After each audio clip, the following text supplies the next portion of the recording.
পিলখানা হত্যাকাণ্ডের তদন্ত প্রতিবেদন দ্রুত জনসমক্ষে প্রকাশের দাবি জানিয়েছেন নিহত সেনা কর্মকর্তাদের পরিবারের সদস্যরা।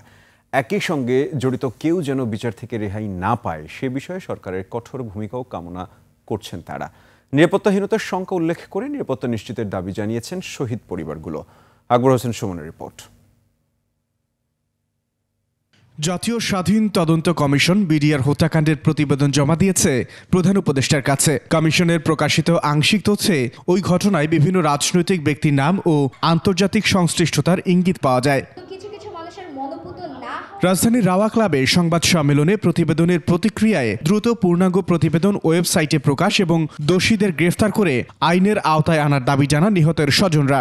যতদিন যাবে যদি কিনা রিপোর্টটা পাবলিক না হয়, আমরা আশঙ্কা করি যে যেই সমস্ত মানুষের নাম এসছে তারা ধরাছোঁয়ার বাইরে চলে যাবে। এই রিপোর্টের পরে আমরা শুধু শহীদ পরিবার না, এদেশের সকল জনগণ একেবারে সুনির্দিষ্ট করে বলবে যে আওয়ামী লীগ এই হত্যাকাণ্ড করেছে, শেখ হাসিনা এই হত্যাকাণ্ড করেছে, ভারতের সাথে জড়িত ছিল।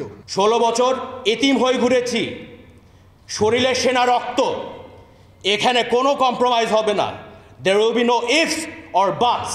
এদের বিচারের আওতায় নিয়ে আসতেই হবে। সাক্ষ্য দিতে গিয়ে বিভিন্ন মহলের চাপ ও হুমকির অভিযোগও তুলে ধরেন তারা। যত না পর্যন্ত এই সকল আর্মি অফিসাররা যারা দেশের এগেনস্টে গিয়েছে,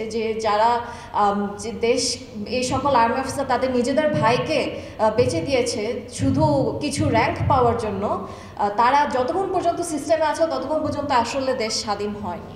আমরা সাক্ষী দিতে গিয়েও বাধার সম্মুখীন হয়েছি। সাক্ষী দেওয়ার কারণে পর্যন্ত আমাদেরকে এখনো হুমকি দেওয়া হচ্ছে।